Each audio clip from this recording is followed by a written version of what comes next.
Halo teman-teman, gimana kabar kalian? Semoga baik-baik aja ya. Nah, di kesempatan kali ini saya telah merangkum sebuah film berjudul Super Me. Film yang rilis tahun 2019 ini menceritakan mengenai seorang pemuda yang selalu mengalami mimpi buruk. Namun apa jadinya bila ia mampu mengendalikan mimpi buruknya tersebut menjadi sebuah anugerah? Tanpa banyak basa-basi di awal, langsung saja kita bahas ceritanya.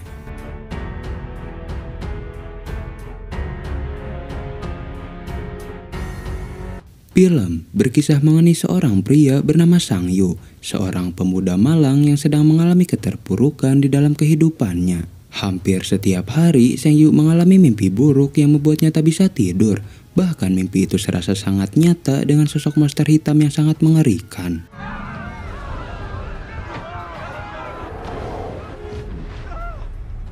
Akibat penyakit itulah Sang-yu menjadi sangat kurang produktif untuk melakukan pekerjaannya. Bahkan ia nunggak bayar kontrakan yang membuat sang pemilik merasa sangat marah. Dan ia selalu keluar lewat jendela untuk menghindari amukan dari sang pemilik. Untuk bisa sembuh dari penyakitnya, Sang-yu banyak mendatangi psikiater beserta dokter ahli. Namun dari semua yang telah ia lakukan, tak ada satupun yang bisa menyembuhkannya. Yang hal itu semakin membuatnya bingung mengenai apa yang telah terjadi. Dengan uang yang sangat menipis, Sang-yu selalu membeli martabak langganannya untuk sekedar mengganjal perut, sembari memperhatikan sebuah kedai kopi yang dimiliki oleh Hwaer, yaitu seorang gadis cantik yang ia kenal di bar semasa ia sekolah dulu.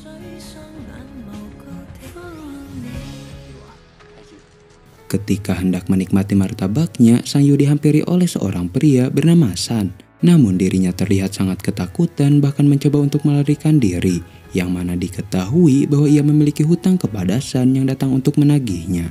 Dengan raut wajah sedih, Sang-yu menjelaskan kepada San mengenai penyakit yang ia alami. Bahkan ia kehilangan waktu tidurnya yang membuat ia tidak bisa fokus, di mana hal itu mengganggu pekerjaannya yang merupakan seorang penulis naskah. Sang-yu juga harus menerima hal pahit ketika ia diusir oleh pemilik kos yang sudah sangat muak. Yang hal itu jelas membuat ia sangat depresi dengan apa yang telah menimpa dirinya. Tepat di sebuah restoran, ia mencoba untuk mulai menulis dan berusaha fokus. Namun dirinya tidak mendapat sebuah ide yang bisa ia terapkan. Bahkan Sang-yu sangat kelaparan namun tidak memiliki uang untuk bisa membeli makanan. Ketika ia sedang melamun itulah tiba-tiba datang sosok monster yang langsung menyerang dirinya, yang ternyata itu adalah sebuah mimpi buruk yang sering ia alami. Bahkan Sang-yu harus mendapat kesialan ketika laptop satu-satunya yang ia miliki telah hilang dicuri oleh seseorang. Dengan penderitaan yang datang terus-menerus, Sang-yu memilih untuk mengakhiri hidupnya dengan cara bunuh diri karena ia merasa bahwa semua kehidupannya sudah tidak berarti apa-apa. Namun hal itu berhasil digagalkan oleh sang pedagang yang memberinya martabak secara gratis. Sembari menikmati martabak, Sang-yu sangat berterima kasih kepada sang pedagang yang telah peduli pada dirinya. Bahkan sang pedagang yang kita panggil saja Bram bersedia sebagai teman curhat. Dan Sang-yu langsung menceritakan masalahnya yang selalu mengalami mimpi buruk. Setelah mendengar keluhan itu, Bram langsung menjelaskan sebuah sesuatu yang dirasakan hampir semua orang, yaitu mengenai berharap mati dan menganggap bahwa dirinya tidak bisa bertahan. Namun jika dilihat, mereka akan tetap menjalani kehidupannya dengan seperti biasa. Bram juga berkata bila Sang-yu mengalami mimpi buruk lagi, ia tinggal berkata aku hanya bermimpi, maka ia akan otomatis terbangun dari mimpi buruknya tersebut. Yang hal itu terdengar sedikit konyol, bahkan membuat mereka tertawa lepas. Dengan menjual HP-nya, Sang-yu membeli beberapa roti untuk sekedar mengganjal perut. Hingga ia sangat terkejut dengan kedatangan Hwaer di tempat itu. Bahkan Hwaer terlihat khawatir dengan keadaan Sang-yu yang sangat menyedihkan. Namun semua itu berubah ketika Hwaer menjadi sosok monster yang langsung mencengkram dirinya. Bahkan momen itu dilihat oleh seorang kasir yang seketika langsung merasa panik. Hingga Sang-yu teringat dengan perkataan Bram, yaitu untuk terbangun dari mimpinya dengan berkata aku hanya bermimpi. Namun siapa sangka cara itu ternyata berhasil untuk membuatnya terbangun. Namun ada hal menarik di mana pedang yang berada dalam mimpinya tiba-tiba berada di dunia nyata. Yang hal itu jelas membuatnya tercengang dengan apa yang telah terjadi. Tak ingin ambil pusing, ia langsung menghampiri toko barang antik untuk menjual pedangnya. Bahkan tidak main-main, ia mendapatkan uang yang sangat banyak hasil menjual barang tersebut. Yang hal itu seketika membuat hidupnya berubah menjadi jauh lebih baik.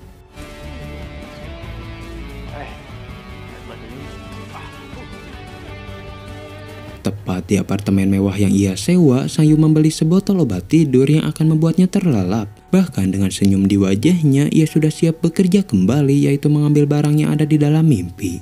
Baru saja ia memejamkan mata, ia mendengar suara aneh yang berasal dari arah lorong. Bahkan keadaan menjadi sangat sepi dengan tidak ada orang lain yang terlihat satupun.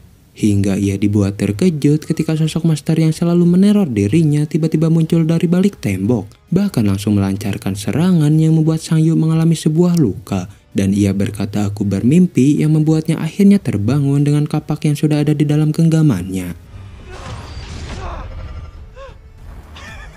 Ketika ia menjual kapak tersebut, terdapat seorang pria bernama Qin yang melihat penjualan itu, yang mana ia merupakan sosok pencuri yang selalu membuntuti korbannya. Namun Sang Yu yang menyadari hal tersebut seketika langsung waspada. Dengan uang yang ia punya, Sang Yu membeli banyak barang mewah dan juga bersenang-senang. Bahkan ia mabuk bersama wanita penghibur yang mengantarkannya tepat ke depan kamar. Hingga setelah membayar para wanita, ia langsung beranjak ke tempat tidur untuk masuk ke dalam mimpinya lagi. Tepat di sebuah museum mewah, dirinya terlihat sangat senang dengan banyak benda yang bernilai tinggi. Bahkan ia berkeliling museum sembari menunggu kedatangan sang monster. Namun kini sang monster membawa shotgun api yang membuat Sang Yu tewas dan terbangun dari tidurnya. Karena belum mendapat apapun, ia langsung menelan obat tidur dan masuk kembali ke dalam mimpinya. Hingga dengan sigap membawa dua benda antik yang berhasil ia bawa. Yang mana ia menjualnya kepada perusahaan lebih besar dan mendapat harga yang sangat fantastis. Ketika hendak melintas, ia dihampiri oleh San yang membuatnya refleks melarikan diri. Namun melihat dirinya sudah kaya raya, jelas membuatnya langsung merasa pede. Bahkan ia mengajak San makan malam dan melunasi semua hutangnya. Dengan kekayaan itu juga, Sang Yu berniat untuk menghampiri Hwaer, wanita yang sudah lama ia dambakan. Namun dirinya sempat kecewa karena Hwaer sama sekali tidak mengenalnya. Tetapi hal itu tidak membuatnya goyah dan akan berusaha untuk lebih dekat. Bahkan ia akan membeli kafe tersebut yang berniat untuk dijual. Seperti orang-orang pada umumnya, Sang Yu mengajak San ngopi bareng dan curhat mengenai kisah cinta. Namun San hanya menjawab santai bahwa wanita hanya melihat uang. Dan bila engkau memiliki uang, maka engkau akan mendapat apa yang engkau inginkan. Dengan kondisi mabuk berat, San membopong Sang Yu ke apartemennya dan langsung berpamitan pergi. Namun itu hanyalah gurauan di mana ia berniat mengambil sedikit uang selagi Sang Yu sedang tertidur. Namun betapa terkejutnya San ketika melihat Sang Yu yang terbangun sembari memegang banyak emas di lengannya. Melihat kejadian itu jelas membuat San merasa sangat takjub. Bahkan ia rela menjadi bawahan Sang Yu yang bisa diandalkan. Dan Sang Yu yang tidak memiliki pilihan lain akhirnya menyetujui hal tersebut. Dengan uang sekopar penuh, ia akan membeli kafe Hwaer yang akan menjadi miliknya. Namun ia ingin agar Hwaer tetap mengelolanya dan bisa mengurus kafe tersebut. Dimana bila kafe mengalami kerugian, maka Sang Yu ia akan menanggung semua itu. Namun bila mendapat keuntungan, maka hasilnya bisa mereka bagi dua. Yang hal itu berhasil membuat Hwaer luluh bahkan mengajaknya untuk makan malam.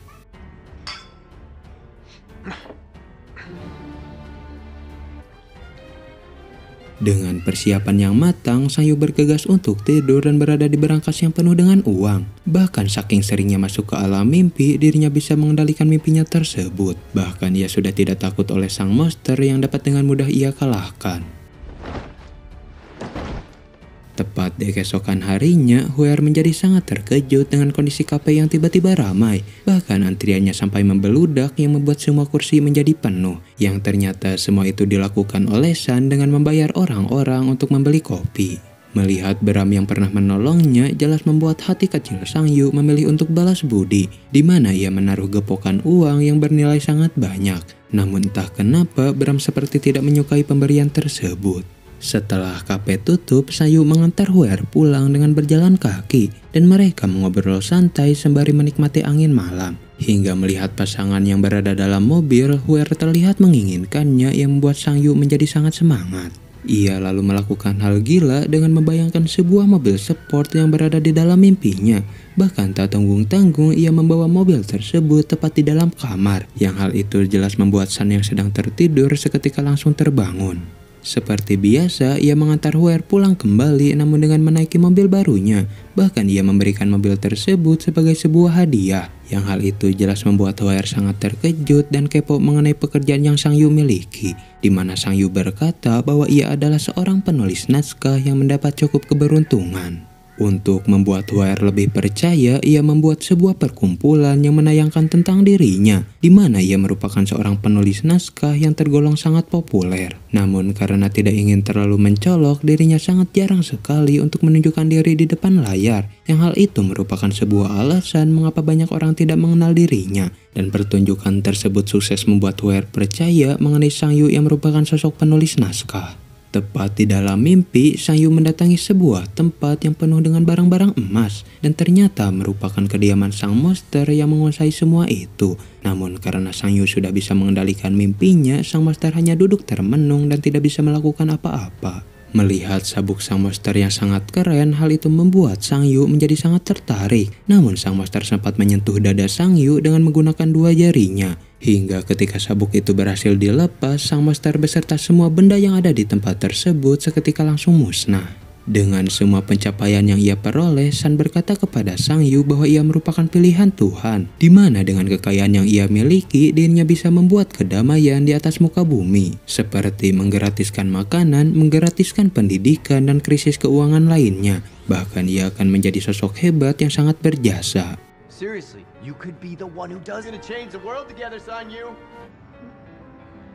Tepat di atas gedung, ia mengajak Hwaer untuk menikmati kota yang dihias dengan gemerlapnya kembang api. Bahkan mengungkapkan bahwa dirinya merasa hidup ketika bersama Hwaer. Yang tak lain, ia sangat mencintai Hwaer lebih dari apapun. Mendengar hal itu jelas membuat Hwaer menjadi sangat tersentuh. Dan sejak pertama Sang-yu datang di hidupnya, dirinya sudah merasa sangat nyaman. Bahkan tidak ingin berpisah dan berharap untuk bisa terus bersama. I used to skip class.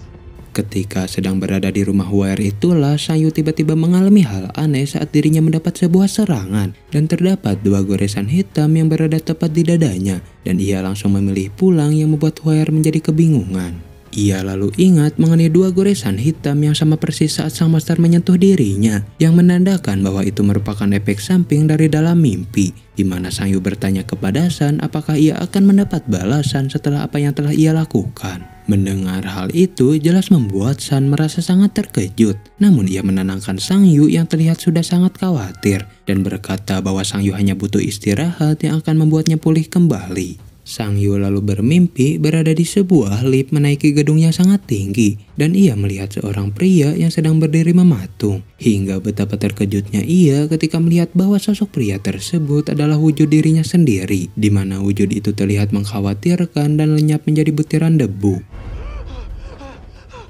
Ia juga menjadi sangat panik ketika banyak mendapat luka baru yang berada pada tubuhnya, yang hal itu merupakan luka di dalam mimpi yang pernah ia dapatkan. Dan karena bingung mengenai apa yang terjadi, ia berniat mendatangi Bram untuk menceritakan tentang semua itu. Namun belum saja bisa menemuinya, ia diculik oleh seseorang yang membawanya ke dalam mobil, yang ternyata itu adalah Ken yang sering melihatnya saat menjual barang. Dan Ken beserta dengan bosnya bernama Qiang langsung meminta uang senilai 10 juta dolar bila Sang-yu ingin segera bebas. Tanpa pikir panjang, Sang-yu langsung menyetujui hal itu dan menyuruh Sun untuk membawa uangnya. Namun itu hanyalah jebakan di mana Sun juga malah ikut ditangkap. Yang ternyata 10 juta dolar sangatlah sedikit karena Sang-yu memiliki uang di bank senilai 300 juta dolar. Sang-yu yang sedang mengalami penyakit jelas tak menghiraukan hal tersebut. Bahkan dia menyerahkan semua uangnya kepada Qiang dan memohon agar ia segera dilepaskan karena ada sebuah hal penting yang sedang mengancam nyawanya. Namun si Qiang yang tidak puas dengan 300 juta dolar memilih untuk mendatangi gedung pribadi Sang-yu yang sangat mewah, di mana terkejutnya Qiang ketika melihat banyak benda-benda antik yang terpajang di tempat tersebut, yang membuatnya jelas menjadi penasaran mengenai cara Sang-yu mendapatkan semua itu. Sang-yu yang sudah sangat muak langsung memberikan semua hartanya namun izinkan mereka untuk bebas. Tetapi di saat genting itulah Hwaer tiba-tiba datang ke dalam gedung dan berniat untuk menghampiri Sang-yu. Yang hal itu langsung ia tolak dan menyuruh Hwaer untuk segera pergi. Namun Hwaer yang sangat penasaran memilih untuk memaksa masuk karena ruangan yang tidak dikunci, yang alhasil dirinya langsung ditangkap dan membuat Sang Yu sangat merasa khawatir. Bahkan ia memohon kembali kepada Qiang untuk bisa membebaskan mereka semua. Qin yang melihat bosnya melewati batas menjadi sangat merasa bersalah karena niat awal mereka hanyalah untuk mendapatkan uang, bukan menyakiti Sang Yu atau menyandera orang-orang yang tidak terlibat. Namun Qiang yang memiliki watak psikopat malah menyiksa Qin dengan beberapa pukulan, hingga langsung terjadi sedikit pertarungan sengit dengan San yang sudah terbangun dari pingsannya. Namun ketika Sang Yu mencoba melawan, dirinya malah mendapat satu tikaman yang tepat mengenai pinggangnya. Namun mereka sempat berhasil kabur oleh bantuan dari Qin, tetapi naas Qin yang tertembak beberapa kali akhirnya harus meregang nyawa. Sang Yu yang mengalami luka parah jelas menjadi sangat melemah dan tidak bisa bergerak cepat. Bahkan jalan yang mereka lalui adalah sebuah tangga yang sangat panjang. Hingga dengan tenaga yang tersisa, San mencoba untuk menahan para penjahat demi Sang Yu bisa meloloskan diri. Tetapi sial, para penjahat yang memiliki tenaga lebih jelas bisa mengejar mereka. Bahkan Hwaer dibuat tak sadarkan diri ketika mendapat sebuah cekekan. Begitu juga dengan Sang Yu yang dilempar dengan sangat keras. Dalam sekaratnya itu, ia masuk ke alam mimpi yang dipenuhi oleh pintu-pintu, yang mana pintu itu merupakan gambaran dari mimpi-mimpi yang pernah ia alami. Dan sekarang ia harus terjebak di dalamnya dengan dinding penghalang yang memisahkan mereka. Namun Sang Yu tiba-tiba berubah di mana ia menjadi sosok monster yang selalu ada di dalam mimpinya. Bahkan dengan sebilah golok, sang monster berniat menghancurkan tembok itu untuk bisa masuk ke dalam dunia nyata. Yang hal tersebut jelas membuat Qiang dan yang lain merasa sangat terkejut. Dengan sangat mudah, sang monster bisa membunuh semua penjahat menggunakan senjatanya. Namun Sang Yu harus menyaksikan hal pahit ketika Hwaer terkena beberapa tembakan yang berasal dari Qiang, beserta dirinya yang ikut tewas oleh tembakan dari sang monster. Setelah kejadian itu, semua benda yang pernah Sang Yu ambil seketika langsung lenyap. Bahkan ia tiba-tiba terbangun di depan supermarket persis seperti yang pernah ia alami, beserta dengan kedatangan Hwaer yang merasa khawatir dengan keadaannya. Masih bingung dengan apa yang telah terjadi, Sang Yu menganggap bahwa semua yang ia alami hanyalah sebuah mimpi. Bahkan ia sangat bersyukur dengan Hwaer yang ternyata masih hidup, di mana Hwaer mengajaknya bekerja sama untuk mengurus kafe yang ia miliki.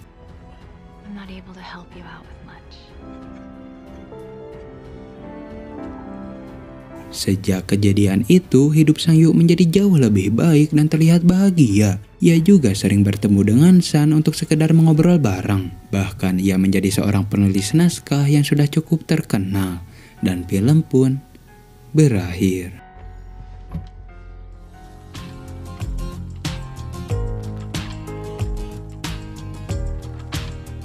Berawal dari kemiskinan, lalu menjadi kaya, lalu menjadi miskin lagi, dan akhirnya hidup bahagia. Cerita yang cukup sederhana namun penuh dengan makna. Mungkin segitu saja pembahasan kali ini. Bila kalian suka dengan videonya, jangan lupa like and subscribe ya. Saya Kaca Film 07 mengucapkan terima kasih dan assalamualaikum.